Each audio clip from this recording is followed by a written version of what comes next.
How could this have happened here? Of all the capitals, of all the nations on Earth, none more vigilant, safeguarded, prepared. Was it vanity?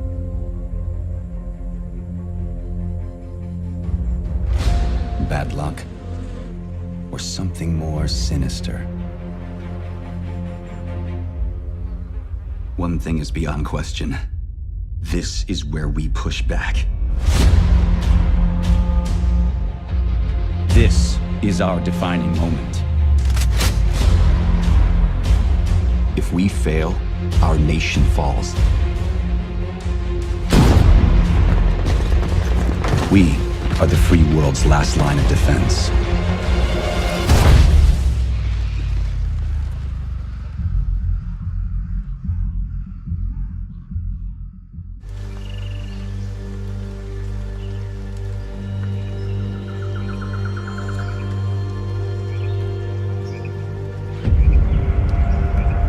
Matt, that crash site is just ahead.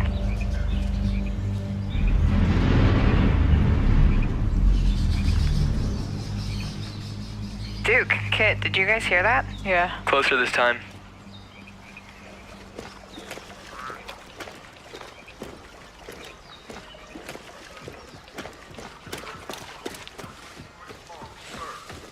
Charles Darwin surmised that the flower was pollen undiscovered long. 21 years after Look at this parachute. Dropped right through the ceiling. Let me see if I can get this. Oh, that'll come in handy.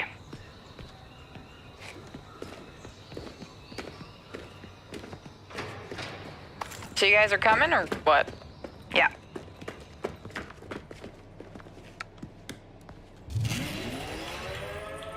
Oh, Merry Christmas. Ah, here's the door.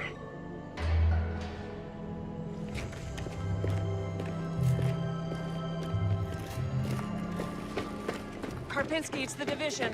Alright, let me just talk to this guy. Glad to see you. We got a boy here who's gonna die without his meds. Those True Sons assholes confiscated them, along with most of our drinking water. Up around Okay, Pinwater Station. meet us at the I sinkhole? wouldn't ask Yep. for help. Okay, sure. I don't know what else to do.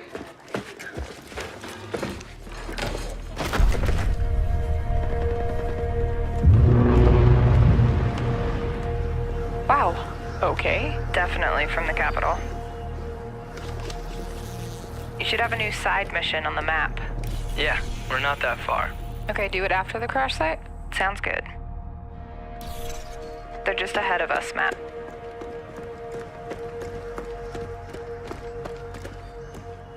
Hey, I see you.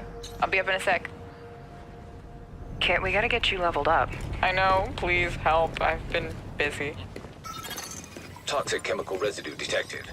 A lot of loot down there. Hey, you guys should really check this out. Almost there. So that's the control point. Hey, wait for me. Crap, they have a tank. Yep, I see him.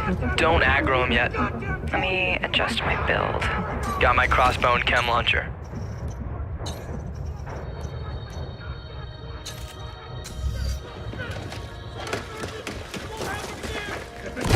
Chem cloud out. Matt, can you flank them and get a clear shot? I'll take that sniper on top. Wait for it. Got her.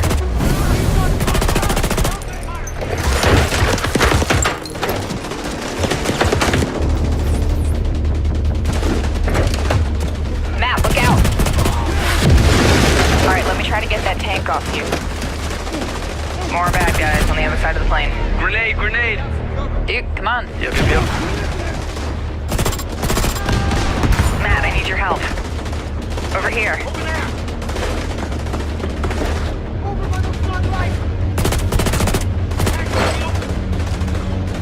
Seeker mine out. Whoa! Oh, I'm stuck. Use a little help.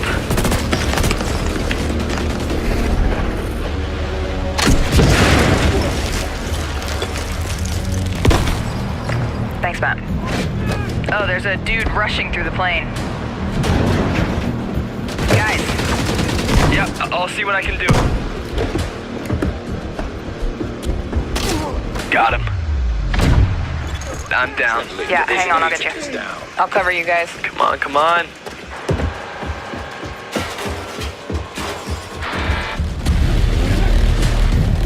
Get that weak point. Oh crap. Matt, watch out. Sending my drone. Thank you for the revive, Meg. I've got this guy behind the tank.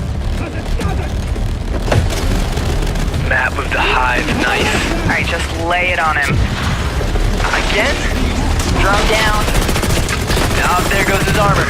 Ah! You're on your own. Keep going. Good job. Level up. Level 30. Oh, sweet. Congrats. Alright, flare is up. Control point is ours. Nice. Guys wanna check out the plane? Let's go. Analyzing ballistic residue. Looks No like a match found. rough landing.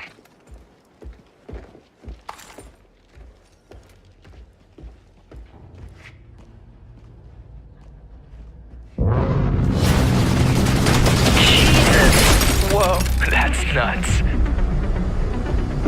Let's check it out. Great idea. Let's just die. So, game plan. Take the capital back. I think we're ready. 3, 2, 1, go, go, go, go, go!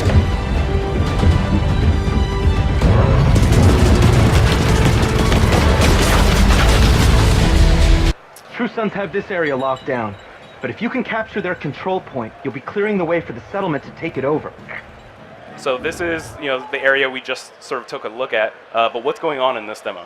Well, the cool thing about this demo is, this is not some scripted mission, it's not a side mission, it's not a main mission, this is just the open world. This is the living world that we're creating. So the players are just exploring the living world right now, and they come upon a control point, and that's one of these things I was talking about, where that true, the True Sons faction have moved in there to try to lock it down.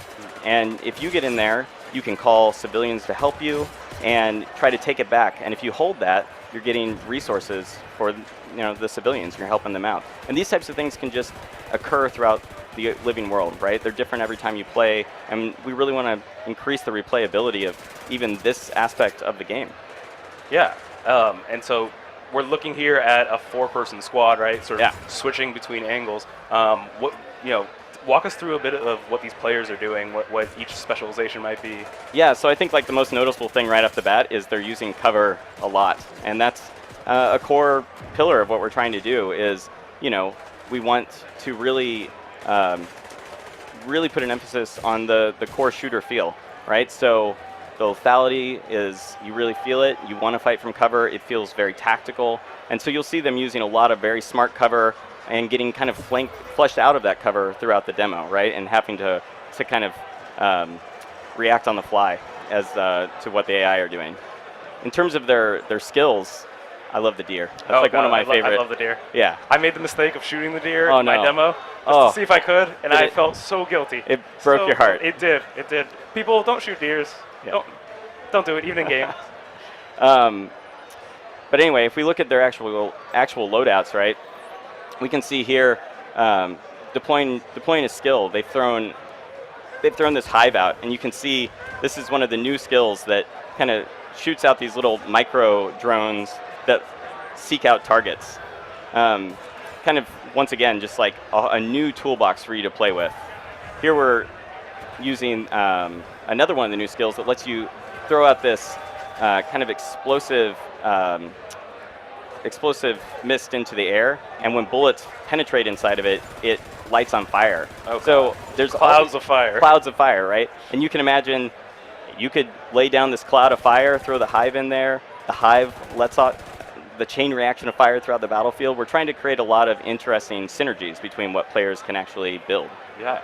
And I think, we started off in sort of a enclosed interior space, and now we see, you know, the Capitol building in the background. It's a much more open space, like you were talking about, than we'd ever seen before. Yeah, absolutely. You know, I think even that first building we went through, you could have come in through the second story or the bottom and attacked from all these different angles, and it feels like you have options. But then you get into an environment like this, and you know, you could completely 360 flank around this space. There's tons of different tactical positions, and I really think it's going to add to the replayability of the game. I'm really excited about it. Yeah, and you're totally right. You know, just even seeing here trees and grass and greenery, and you know, in the hot DC summers, feels like a total change of pace for the Division. That guy just got some sick loot out of that supply drop that was stuck up in the tree. We're trying to hide a lot of stuff like that around the space, which is cool. Yeah, so I mean, the environments are worth exploring too. Yeah, right? exactly. Yeah, you wanna pay attention and look around. Not only pretty, but yeah, they got loot. That's what this is really about. Just give me more loot. Yeah, right. Yeah. So here you can see, you know, the control point is up. The True Sons have captured it. When you go in, you could totally try to take this control point back on your own, or you could call in nearby allies. So you shoot off a flare, and that actually calls civilians to come and support you and try to take this back, and then they'll hold it. And they're really out there, and they really have to travel to this space, and it's all part of this living world simulation. That's awesome to hear. Yeah. So, I mean, we're looking at a 4-player team right now. Yeah. But of course, you can play this all by yourself. So if you need a little support, yeah, absolutely. shoot that flare up, right? You got Yeah, and you can kind of get into position, shoot off the flare, see them approaching, wait to attack until they're there, and kind of really plan out your attack in a more strategic way. Yeah, that's awesome. So here they're fighting the True Sons. What's important about this point? Why is it a control point? So each of the control points, there's lots of them littered all around the environment, but they're places that would have some sort of resource that these factions and these settlements need. So it might be, you know, water supplies or food, or there's varying things that they go after. But yeah, each environment has something that these factions want out of it. And this one on top of it is, you know, an amazing crashed Air Force One, which kind of does add to the spectacle. Oh yeah, certainly. What I think what's cool that we're seeing here too. Yeah, you'll see the task force has just arrived from when he kicked it in. Sorry to. No, absolutely. But we get all these different perspectives, and you see how different you can play. You can be right up there in the middle with a shotgun, you know. Yeah, like this person just pulled out their specialized weapon, which is the grenade launcher. And you actually have to collect special ammo for that. So you'll be collecting special ammo for your weapon as you play, and and then using it at really the right moment, right? So it's these big explosions of power that are super impactful on the battlefield. Yeah, we just saw the drone there as well. Yeah, this person just pulled out their 50 cal sniper rifle. It's pretty meaty. We're jumping right into it. We're going to show live exclusive gameplay of The Division 2. Yeah. I have with me Matthias Carlson, right? Producer. Matthias Carlson, yes. And Christian Panner, game director and producer respectively. How you guys doing? Excellent. Yeah, you super excited? excited. Yeah. Amazing. Well, congrats on the exciting reveal at the Microsoft conference, and obviously the amazing news during the UB conference. Yeah. So today, to our left, we've got Yannick Banchereau, comm dev on The Division 2, and 3 other devs from the massive development team. They'll be showing a 4-player co-op tackling a control post. And Yannick will be walking us through a little bit into his strategy. But first of all, I wanted to ask you guys, what are we going to see here? Well, this is, first of all, actually the E3 demo that we're showcasing here at E3. Right? So people can play this at the LAC, at the Ubisoft. If you're in LA and you're going to E3, you can play what they're playing right now. So that's awesome. That's really cool.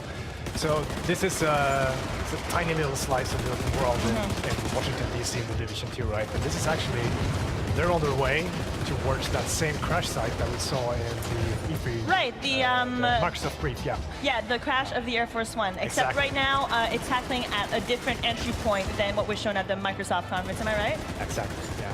And so obviously the big reveal was the setting, Washington, D.C., capital city of America. Christian, I want to ask you, what was the reasoning behind that? Can you tell us a bit more? Yes, absolutely. We were very excited to showcase that yesterday in our reveal, and to show more, of course, today. We had multiple options. We investigated multiple options, but for us, Washington, D.C. felt like the natural choice for 2 obvious reasons. One, of course, is the seat of power in U.S., and second, it's also the home of the headquarters of the division. Right, the HQ of the division agents, Absolutely. right? That's awesome. And I can see there is no more snow nor ice. Can you tell us a little more about really the timeline from the division to the Division 2? Yes, absolutely. In Washington, D.C., we are now in the middle of the summer, 7 months after the events in New York City. So the summer, the season, allow us to showcase a vibrant city where nature is now taking over the city. It's beautiful. Hey Yannick, can you do just like a pan? Oh, I guess you're in action right now, but just like the pan of the city here. I mean, obviously, it's beautiful in its own way. It's got character. Yannick, why don't you tell us a bit more on how you plan to tackle your playthrough? Try to spread around actually, so we can have a bit of a tactical approach to things and not just like face tank. So that's we'll see how that plays out. I think we should pay extra attention to Yannick. Yes, exactly, and just judge him. Don't no judge pressure. me. I've been judged for my hand wave already earlier. So. Okay, so Matthias and Christian, I played some of the Division. I haven't played hundreds of hours like the thousands of players out there. If there was a few things you could say about the Division 2 that new players should know, what would you say? The list is long. I mean, we're very excited, both as gamers at the office and as devs, right? Of all the things we refined, tweaked, and tuned from the Division 1. Everything from the combat to refining the RPG and all that. So there's a lot of that, but also a lot of new things. So I think where they are right now, the open world is one of them. It's first of all 20% bigger than the first game, New York. And it's very, very faithfully recreated, almost one-to-one with the actual DC, right? That's amazing. And sorry to cut you off, but Christian, you mentioned, so you guys chose watching the DC. I'm curious, did the team take any trips there to kind of really get an authentic recreation of Washington, DC? Absolutely. We had multiple trips after we chose this setting, and we met with different architects from the city, with urban explorers, with artists from local artists that's awesome. To make sure that everything, it's looking beautiful in the game. So people living in Washington, DC can kind of walk around and try to find their homes? Absolutely. Although this is an interpretation of Washington, our interpretation of Washington, D.C. is going to be a bit more, let's say, with more nature into it. Yeah, absolutely. But then also this open world in the Division 2 is very much alive. We put a lot of love, sweat, and effort into creating this living world system where not just the enemy factions of the world spread out in different areas, right? But also the civilians that you're fighting to help and protect. They're all doing things in the open world dynamically. Oh, that's awesome. So they're acting on needs for resources and goals of what they're trying to achieve, not least to control these key strategic locations like this control point here by the crash site. This creates a lot of movement and activity, and ultimately things for you to do as a player and surprise. Right. Because you don't know what's going to happen around the next corner. Right? Absolutely, a lot of gameplay opportunities for the player to kind of pick and choose exactly what it is that they want to do. And so right now, they have reached the control point. I take it. How you doing there, Yannick? That's fine. We are kinda, we all enter from the same area. Actually, we just try to rush into it, and we are pushing our way through. So far it's fine, but we have the tank coming now, so... Oh, well, good luck with that. Matthias, so what faction are they playing against right now? They're playing against a faction called the True Sons. Nasty people. Nasty people that they should get rid of. Yeah. And so I know another big reveal, big new feature that was mentioned during the Ubisoft conference are the specializations. Right. Can you tell me a little more about that? Specializations is really adds a new extra layer and dimension to endgame, where you've been going on this incredible journey through the game, through the leveling game, the campaign. You've been growing in both power and capability. Right. You've been getting new skills, mods for those skills, weapons and gear, etc. When you get to endgame, you're presented with a choice of how do you really truly want to specialize now. Right. The first choice is the signature weapons that we saw in the conference, right? Right, and I think it's important to note, I think that these specializations, they're not like roles that a player kind of sticks to. They can kind of choose to grow which skill tree, am I right? Absolutely. Each one of them is a progression track in itself. It's not just a signature weapon, and this signature weapon, it's important to note, it sits on top of the rest of your toolbox. You're not changing something out, you're gaining more things. Right. And then, very much along the lines of the design philosophy that we have, you're growing capability. So you can progress one specialization all the way, then the next one, and the next one. And then you become the ultimate player. Exactly, you get full flexibility to And you're gonna need to become that because we also announced today that for the first time in a division game we have raids. Oh yeah, which that's are right. Absolutely incredible challenges. That's an 8-player co-op, is that absolutely. It's up to 8-player co-op, and you need to be prepared for that. It's gonna be very hard to tackle that challenge. That is very cool. Yannick, how are we doing here? Like that. Like Just that? blowing stuff up with my grenade launcher. Have you been downed yet? So Yannick, you're playing the demolition specialization, am I right? Yes. Can yes, you show us what's signature weapon you've got equipped there? Yeah, I got that. I got that nice grenade launcher here. And so I get to make a lot of very nice explosions. You get to blow shit up? Yeah, like that. And our other massive developers here, I believe we're playing a survivalist and a sharpshooter, am I right? That's correct. I don't know if we can get the player, the audience to see the skill set of the other specialists. I believe that's the sharpshooter, am I right? That's correct, yeah. So the demolitionist that Jank is playing has the grenade launcher, which is all about, you know, radius, controlling an area, creating mayhem, flushing enemies out of cover, getting several of them in the blast at the same time, etc. Right? Absolutely. Whereas the sharpshooter has this super powerful sniper rifle, 50 cal, that can penetrate several targets. So you can find your angles and line them up, and this feature that we have very prevalently in Division 2 on the enemy archetypes, the weak points that are associated with the enemy's special abilities. Oh, it's great. You can pelt all of those coming in and out of the target. Looks like Yannick actually did it. He captured the control you point. You did it! Congratulations. Yay, congrats! That's surprising. That's awesome. It is surprising. I feel like he didn't do as good during the rehearsals, but I feel like the pressure has caused him to up his game. All right, so if well, I think we're done taking over this control point now. Yannick, why don't you come join us over here? It's really directly fulfilling that fantasy of like, I really want to go in that kind of role, and I want to like grow more and more into it, especially in endgame, and so I think this is going to be something that Division players are going to love. That's awesome. So let's check in with Think Pan over here. I think she may be trying to tackle the control point in a different way. I mean, and it's something that you can do in the Division, right? You can kind of really tackle any challenge the way that you want with the playstyle that suits you. Right, and so it's important to note that what they're playing here, this is not a mission.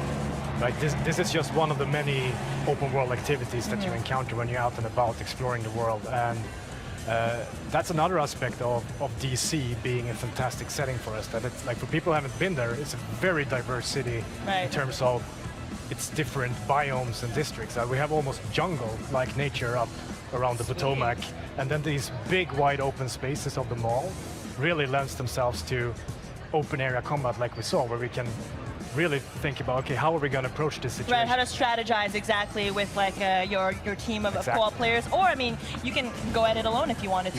You can play everything in the Division, if you so will. That's awesome. I mean, Yannick, I think we've got some questions from the community. We've got a couple questions. We have XX Insa XX who's asking us, is the DZ coming back?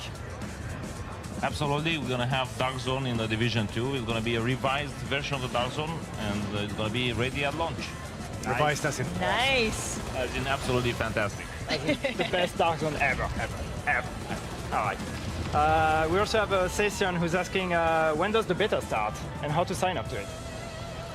What we try to do with the beta is that as long when we get closer to the launch, we want to be very, very prepared.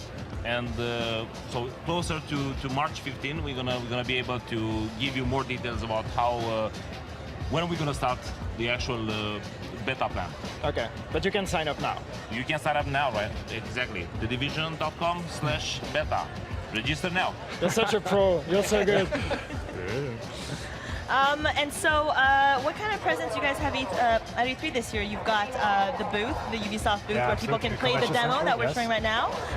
And I believe ComDevs have some live streams on the Tuesday and Wednesday as well. Yes, we're going to start our live streams tomorrow. We are going to be streaming for like 2 days, total of like 14 hours of live stream. We're going to be showing more of the demo. We're going to be sitting down with some of you guys, showing people from the team, showing people from the community. We have a lot of things coming. Amazing. And so you mentioned a closed beta. People can register right now. Where is it that they can register? Is there a website? I will say that again.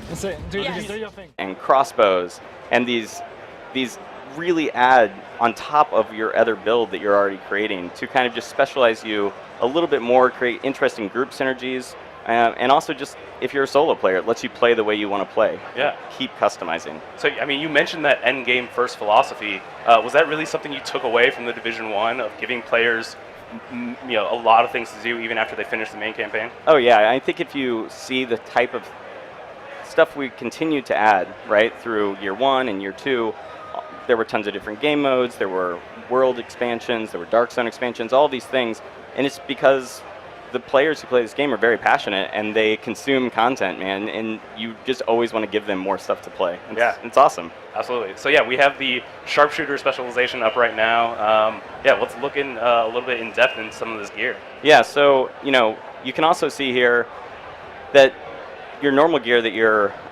equipping, your 6 major slots, have brands associated with them now. And that adds so much to the game because on top of trying to get a really good set of knee pads, you're trying to combine brands together in interesting ways as well. And it's just, I really think the core loot game is going to be super interesting in this one and in a real evolution. Yeah, that's always what hooked me on the first division. Yeah. You can also see some of the new skills in play here, like there's a support drone that you can actually pop out and it follows you around the battlefield, and it makes you just have an evolved sense of the Shade Tech from the first game. It feels like heightened. It's really cool. Yeah, no, that's awesome. And so, as you mentioned, the sharpshooter comes with the sniper rifle. That's his signature, or his or her signature weapon. What other specializations are there?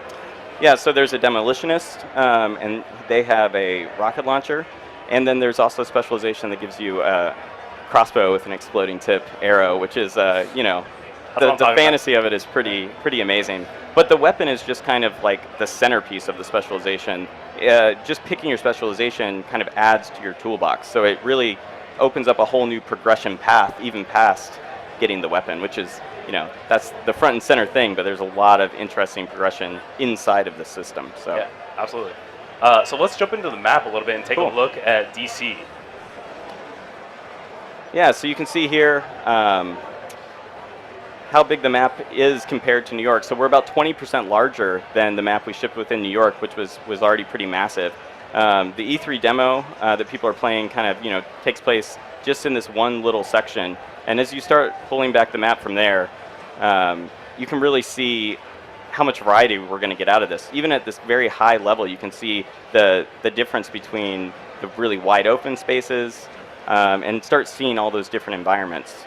So you can see, up in Georgetown, it's a very suburban feel, and versus, down here where most of the monuments are, like the Capitol that you can see in the background of the demo. Like in Jefferson, Roosevelt Island. Absolutely, yeah. Roosevelt Island really shows off that natural biome we were talking about. Yeah, totally. And I mean, and then even the Air and Space Museum. We're here. We're looking at another museum, and I love the amount of realism that it feels like you guys put into this, the believability that this is what DC might look like if something like this happened. Yeah, we wanted to make it feel real. We wanted to make it feel like 7 months had passed. We wanted you to feel the heat of what that city is like in summer when it started to flood and it's a little nasty, right? Yeah. But yeah, in the background here you can see the Gallery of Modern Art. And it's those types of things that, like the Air and Space Museum, right? Like exploring the city and really getting to see these monuments up close and personal, in a way that you would never be able to do in reality. Yeah. what I think shows really well here, and what again the Division 1 did such a good job of, is that environmental storytelling. That you can walk through an area, a neighborhood, and find out what happened. Right? We could see here what exhibition was showing at the Gallery of Modern Art. You know, one really interesting thing is that, you know, the outbreak happened here at Christmas time as well. So we're in the summer, but you still see those remnants of Christmas. Like famous Christmas trees that are really up in DC at that time of year are still there, but they're dead and their ornaments are hanging on them, you know? And you get that sense of no one ever cleaned this up, and time passed and nature came out and all of that stuff. Yeah, it's bad enough faux pas leaving your Christmas tree up at New Year's, let alone well into summer. But yeah, that's a really great point. That the outbreak hits all at the same time. What happens when it's 6 months down the line, and how do you deal with that? Take a look at the map overall. So why don't we jump into that? Yeah, cool. So this is the start of the demo that players can play on the show floor. So you can kind of see here, right away, summer, very different kind of environment. You can almost feel the heat. And if I jump into my inventory, you can start seeing some of the changes we made to that nitty-gritty part of the RPG. And the biggest change right off the bat is the specialization weapon, right?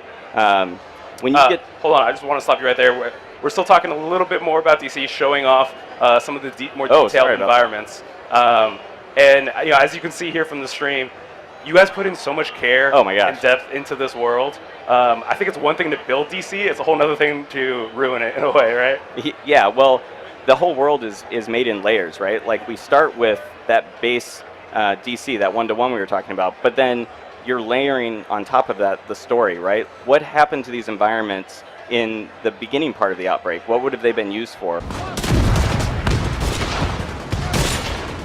When you think of the United States, Washington, D.C. pops out as an iconic city with a history, and even almost a symbolism of being pure America. There's so many more environments to explore compared to New York. From nature to governmental sites and that strict, very powerful, brutalist architecture almost, to the suburbs of Georgetown. Being able to see far and wide and predict what's in front of you, or being able to have like a truly 360 approach to some open world encounter that you're stumbling upon is very different from navigating the narrow streets of Georgetown. We still remain an open world game with cover-based shooting mechanics, but you can imagine how that is tweaked when you're in a nature biome and your cover maybe is a fallen log of wood or something like that. And also there's going to be, of course, difference in which factions are present where at any given time, and they're vying for control of the city as a whole. The enemies that you'll be facing all have a vision for how the country should be run, whether it's the country or their little fiefdom, a few blocks, that sort of control. The enemy that we're featuring in the E3 demo are called the True Sons. And these are, the bullies that you had at school that used to push people around. They're people who really prey upon the weak. And their vision for the future of the States is one of tyranny, and that has to be stopped. The enemy factions and the civilians, they're out acting with needs and goals and intention, and creating emergent activity and surprise for you as a player. So of course we'll still have safe houses. Those are incredibly useful gameplay-wise, but settlements are key locations. These are the locations where civilians are trying to rebuild. And by helping those civilians, we're going to be able to see a direct impact of your actions on the world. When you reach max level, when you finish the campaign, we're going to give you a choice of a signature weapon. Now, the 3 signature weapons that we're talking about today are the crossbow, the 50 cal sniper rifle, and the grenade launcher. So it's really about giving the option to the player of going deeper into a playstyle and choosing exactly how they want to play. Doesn't mean that they're mutually exclusive.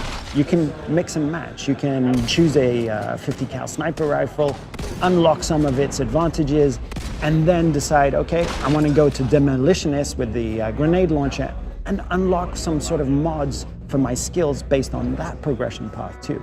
We really want Endgame to be for everyone.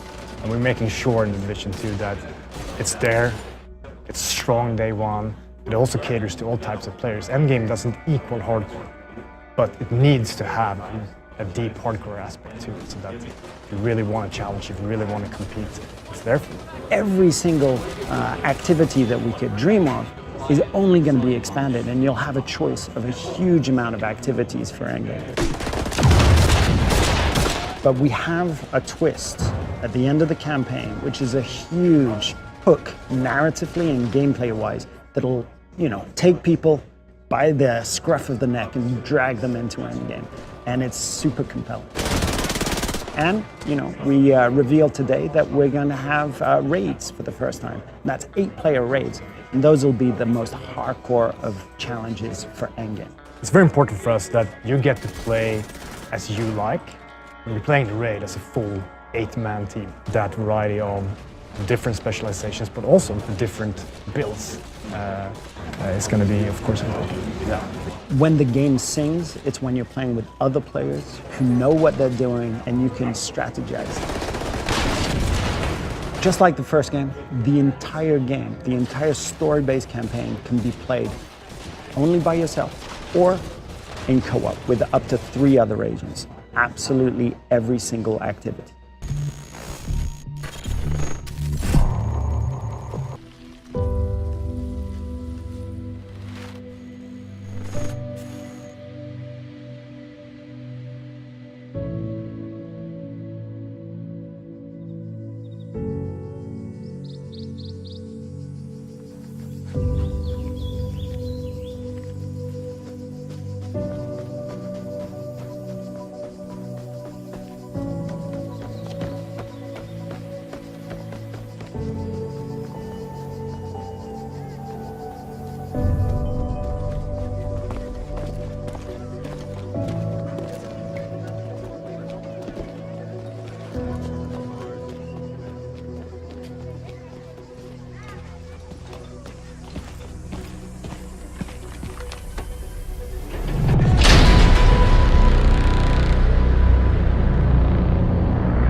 Keep moving. I didn't do anything. Some of you may believe the rules are unfair. That's too bad. Quiet, you! I said no more talking. The rules are not subject to negotiation. Shut up! Define the rules, and there will be consequences. Let's go. Come on. Let's go. Examples will be made. On your knees. Keep still.